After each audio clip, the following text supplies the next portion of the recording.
Alright, new Scottish golf coming at ya. We're heading up to the Fairview Hills driving range because it opened, and we're going to hit some shots.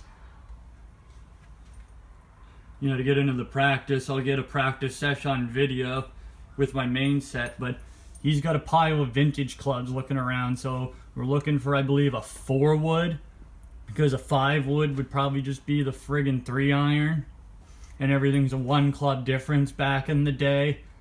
At least that's how I ballpark it. So we're looking for a 2-wood or a brassy and a 4-wood.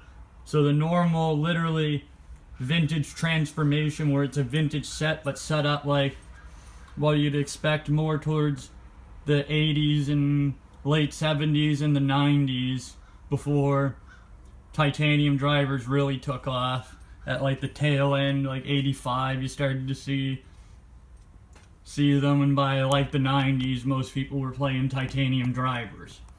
But we want the 2-wood to have an extra long club. No, that's a sand wedge, because when we're playing before the lob wedge became commonplace, so like in the 60s, like think of that golfing scene in the 1964 movie Goldfinger. That's what I'm trying to replicate at the end of the day. That era of like the Shell's Wonderful World of Golf. Like how they played like that, and they didn't have lob wedges back then. Or at least it wasn't a common idea, so the most lofted club you'd find in the bag is a sand wedge. So that leaves room for basically what a lot of guys do now with their 3-woods and stuff like that. I feel fairway woods are becoming like, just like I said about irons, you can't call them really a 5-wood or a 4-wood anymore, or a 3-wood. It's just whatever degree gaps with what you're working with. So that's why. So we'll have 2 setups. The basically mirrored setup where it's literally a modern setup but with vintage clubs, and then we'll have the true Shell's Wonderful World of Golf setup where the lob wedge wasn't in play, didn't even exist, or wasn't commonly in play at the very least. So we're up here at Fairview Hills, just practicing my normal setup, and we found a 4-wood for the vintage setup. So this should be the 2-iron. Give it a rip. Poke a few 2-irons out, because I actually have a 2-iron in my main set right now. And then we'll see how it gaps with the 4-wood, because the 4-wood's going to take the place of the 2-iron in my vintage set, because it doesn't have it.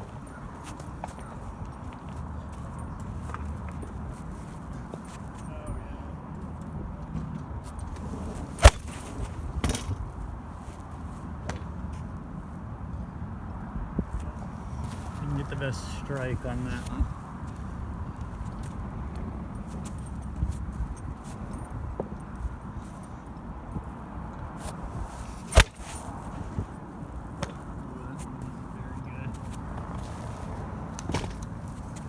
See if I can get a clean one.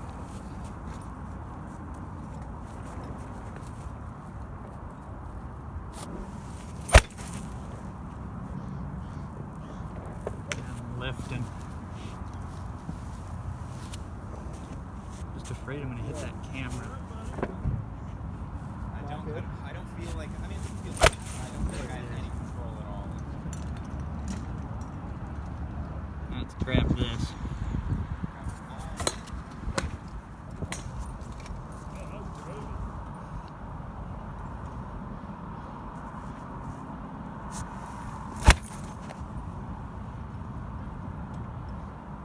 Definitely easier to hit than a 2-iron. That's for sure.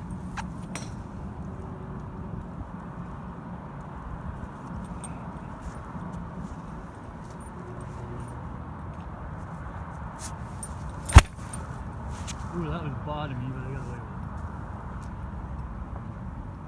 What is it with the iron? It's supposed to be closer to your front, to the middle, or to your front? It's front with the driver, right? The irons are closer to the middle. And the driver.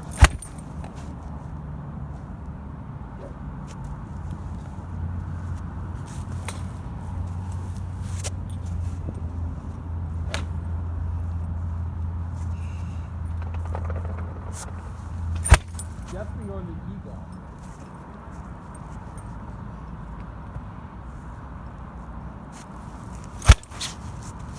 There's a perfect 2-iron.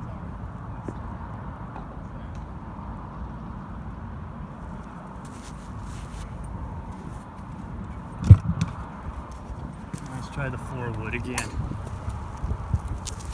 So I'm really on fire with this 4-wood. Well, if I can keep this up, I'll have a good deal. Not quite so bad.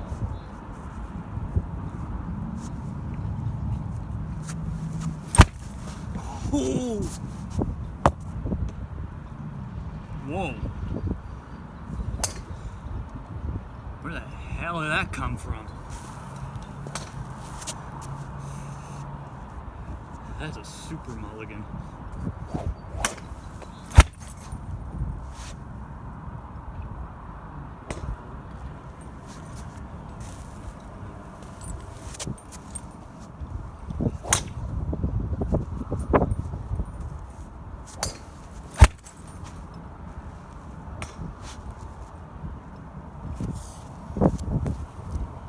So yeah, when you don't get it there in the middle and you hit it off the toe, as you can see, bad crap still happens.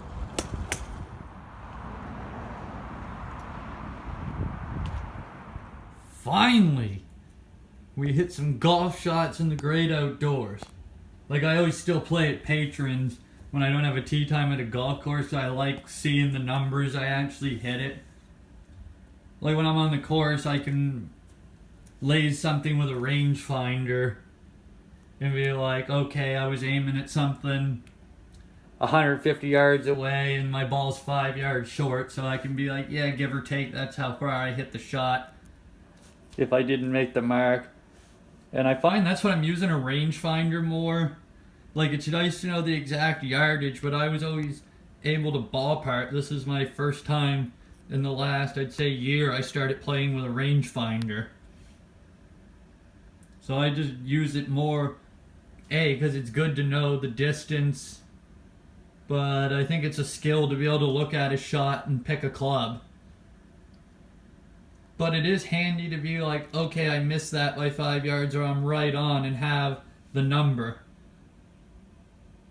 Because then I can more consistently know what I'm doing with the clubs. Am I really hitting it like in this case a 6-iron, because it's like a 7-iron. If I switch back to my Cobras or my really easy to hit Callaways, that would be, the 7-iron would be the 150 club, and I'd be looking to bash a 6-iron about 160, but because of the loss of these clubs, my 6-iron is basically my 150 club now. Where is the friggin' thing?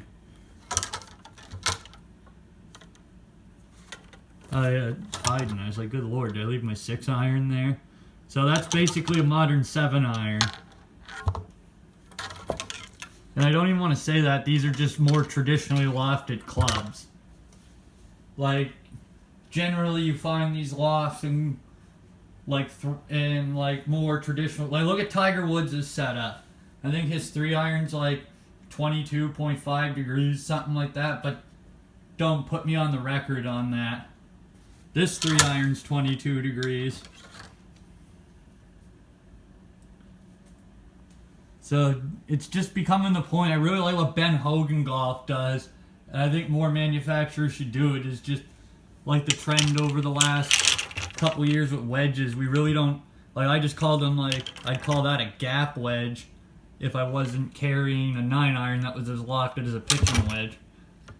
Like, something like that would be like your sand wedge, and then this would be your lob wedge. It's just getting to the point with, like, what I said about other things, the irons.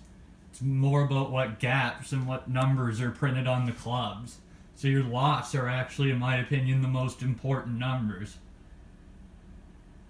Because you can have strong 3-woods that aren't as lofted as a traditional 3-wood. They're more close to what you'd call a 2-wood. So they're basically like what the trend is with the TaylorMade mini driver. It's got a little more loft on it. So it's a driver replacement. You can hit it off the deck more easily than doing driver off the deck.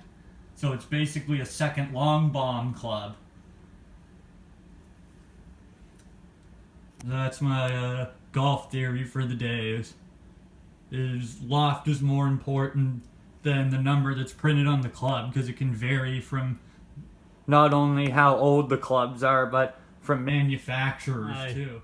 2-iron next to it, and that's pretty close. You get the hosel and the center of the club more in line with the bottom line of that club. And something like that. This isn't an official measurement. So it is a little bit longer. So I could potentially smash this further than a 2-iron. Kind of like a hybrid. Just has that little bit more length to it. Yeah, I'll get some hockey tape on the grit. I think we got it. And if I am hitting this way further than my 2-iron, even taking some off it, I'll just get a 5-wood. And then axe the lob wedge after all. Because right now we can take this club, put it in this vintage set like that, and we have a driver, a 3-wood, which is actually way tinier than that. That thing is tiny. Like, I think that is about as wide as the driver, give or take. So that'll definitely be my forgiving utility wood. And then we go into the 3 to the 9, just like my set that I'm using in the Bobby Jones for competitive. And then there's our wedges, and when we get the brassy, we pop out the lob wedge here. And then just play with a 50 and 56. And then you're in the 60s style setup. Yeah, we were hitting this thing right out of the screws. So in you go. Have to get a head cover for it. So now that's all that's left to do is do a vintage what's in the bag, because we don't have the brassy, so we can still use the lob wedge. And this would be more like a 1980s vintage set till we get the brassy and then chuck that lob wedge. Then we're in the 60s era of Shell's Wonderful World of Golf and that 1964 Goldfinger era. So hope you like that. New Scott out.